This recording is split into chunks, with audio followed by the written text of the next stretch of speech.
مرحبا. ان شاء الله كلكم تكونوا مناح.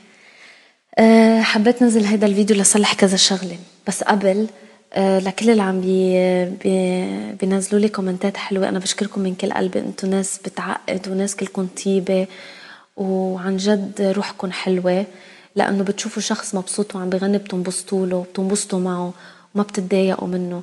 هيدا اكبر برهان على انه قد ايه انتوا ناس طاهره وبتحبوا الحياة وبتحبوا الفرح والمرح، وقلبكم طيب. بدي هلأ صلح كذا شغلة عم بتصير. للأسف أنا هذا البرنامج اللي عم غني منه وبنزل فيديوهات الخاصة عليه، في صفحات عم تفتح على اليوتيوب باسمي، عم تنفتح باسمي وعم بحطوا لي صوري وعم بيحكوا مع الناس كأنهم أنا، وعم بينزلوا فيديوهات كتيرة بكترة. يعني حتى فيديوهات أنا بعدني ما عم لحق أشوفها عندي، ناس مشاركيني بالأغاني، ولما أطلب منهم يشيلوا الفيديوهات ما عم بيردوا علي. فلجأت لصديق وقلت له بحال صار هيك شو فيي أعمل؟ بيقوم بيقول لي إذا هن كصفحة ما ردت عليكي فيك تبلغي عن الفيديو واليوتيوب بشيل الفيديو.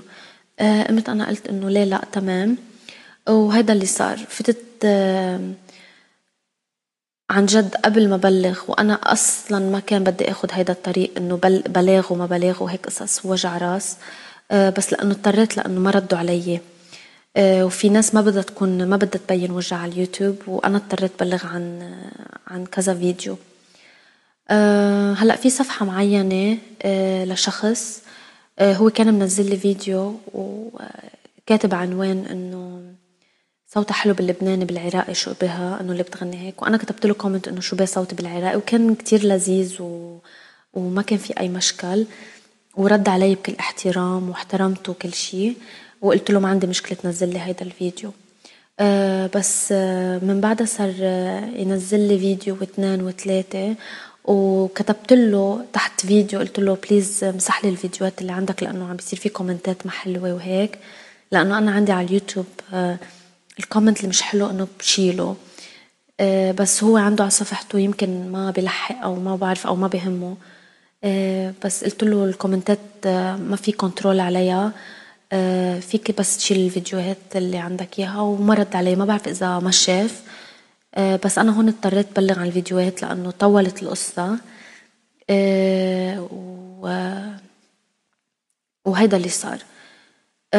تاني نهار أو تالت نهار بشوفه منزل 3 فيديوهات عني إنه أنا مش منيحة وأنا بكذب وأنا ما بحب العراقية. فجأة أول شي بحب أقول لكل شخص فاتح قناة عنده، أنت عندك مسؤولية لكل شي عم بتنزله، لكل شي عم تكتبه كصورتك ولقناتك.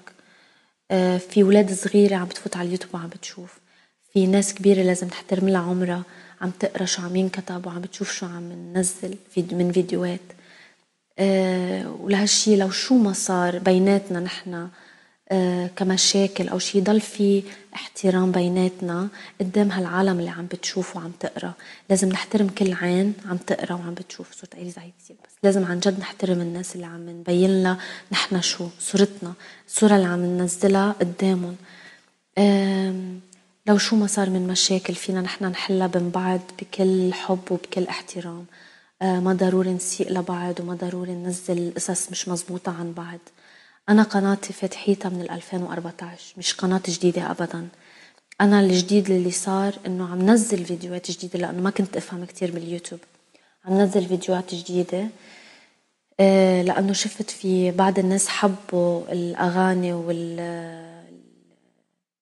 استهضموني واستهضموا اللي عم بيغنوا معي والأغاني اللي عم بتصير. فقمت أنا قلت إنه أوكي بصير نزل على قناتي الخاصة وبتصير الناس من خلالها تشوف. ووحي يعني مش بدي أحلف، عن جد ما عندي أي مشكلة أقنية تنزل لي فيديو أو 2، بس لما يصير في كترة وبلا ما يستأذنوا الأشخاص اللي عم بيغنوا معي أو يستأذنوني أنا، هون بصير في إزعاج وبتضايق. ورغم هالشي أنا ولا قناة بلغت عنها إلا ما كنت حكيتها قبل وقايلت لها إنه لو سمحتي في فيديوهات أنا ما بدي إياها تنزل شلوها، وما ردين علي. في فيديو نزل ما بعرف إمتى بالضبط، مكتوب إنه أنا استغليت الشعب العراقي وخليته يشهرني، ومن بعد ما شهرني عم سكر له الله أكبر، الله أكبر، شو هالتفكير يعني أنا في أنزل حرر فلسطين على هالحالة إذا عقلاتي لهالدرجة شروية. بالعكس، أكبر دليل إنه هو في صفحة كبيرة نزلت لي فيديو وماخد هذا الفيديو أكتر من 1,000,000 مشاهد وما بلغت عنها. ما بلغت عنها لأنه منزلت لي فيديو واحد وبس عن جد. يعني أنا كان في بلغ عن هاي الصفحة أكتر شيء، لأنه إجاني كتير ناس وقالوا لي بلغي عنها، وقلت لهم مستحيل بلغ عنها لأنه منزلت لي فيديو. وأنا أصلا حكيت مع صاحب هيدي الصفحة والصاحب كان كتير محترم معي، وما أبدا أبدا أنا مستحيل بلغ عنه، لأنه طالما الشخص محترم ولذيذ وهيك لايق، أنا ما بغلط معه. أنا حتى هول الأشخاص اللي منزلين لي فيديوهات ما غلطت معهم. يعني أنا بس كانت مشكلتي إنه ما عم بيردوا علي، فما لقيت حل تاني إلا إنه بلغ عن الفيديوهات تعولن اللي عم بينزلوها بس. وبدي أقول بعد شي، مش حلو بحقكم تنزلوا فيديو مكتوب عليه إنه أنا عم بستغل شعب كامل. العراقية أذكى شعب، أكتريتهم دكاترة ومهندسين واللي بدكن إياه. ما حلوة انتو كصفحة تنزلوا هيك فيديو وتبينوا للناس انه انا عم بستغلهم وعم خلوهم يشهروني.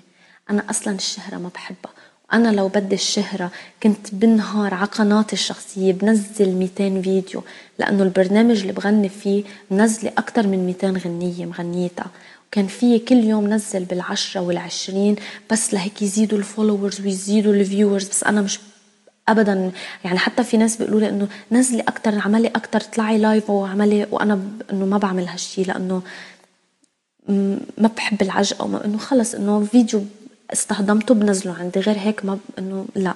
حتى في راديو بدهم كانوا يحكوا معي انه يستضيفوني وهيك، قلت لهم انه لا ما يعني لو واذا مش مصدقين عند الاثبات، بس انا رفضت لانه ما بدي شهره وما بدي هالشي كله. انا بس كل فكرتي عم بغني، عم بتسلى، عم بضحك، الناس عم تضحك معي، انا عم بضحك معهم، عم نتعرف على بعض.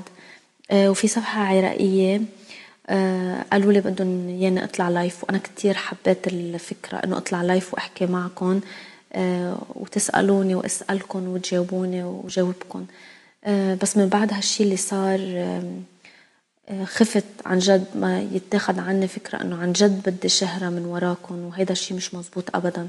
انا عم غني بكل اللهجات وبكل اللغات، عم غني فرنسي، يعني انا ناطرة هلأ فرنسا تتصل فيه وتقلي بدنا نشهريك. لا، انا لما غني غنية لأنه بحب الغنية، لأنه بحب اللي عم بيغنيها، لأنه بحب الموسيقى، لأنه بحب اللهجة اللي عم غنيها، بكون عندي حشرية لأتعلمها وبس مش أكتر. وأنا عن جد بعتذر إنه عم نزل هيك فيديو، بس اضطريت. وبتمنى للناس اللي عم بتشوف تفهم صح وما تاخد فكرة غلط لا عني ولا عن اللي عم بينزلوا هالفيديوهات، لأنه يمكن على غضب، يمكن على هيك تشوشوا ونزلوا هيك شي بسرعة. فأنا بعتذر عنهم وأنا بعتذر منهم لأنه وصلنا لهون. وإن شاء الله تتحسن الأمور. وأنا إذا عن جد فيديوهاتي وأنا كشخصي كوجه وكاسم وكصوت عم بزعجكم كتير، أنا مستعدة سكر القناة كلياتها وما تفرق معي عن جد. وردوا علي على الكومنتس، وأنا مستعدة دغري سكر الصفحة وشيل أول شيل الفيديوهات كلياتها وسكر الصفحة. إذا أنتوا بدكن هالشي ما عندي أي مشكلة.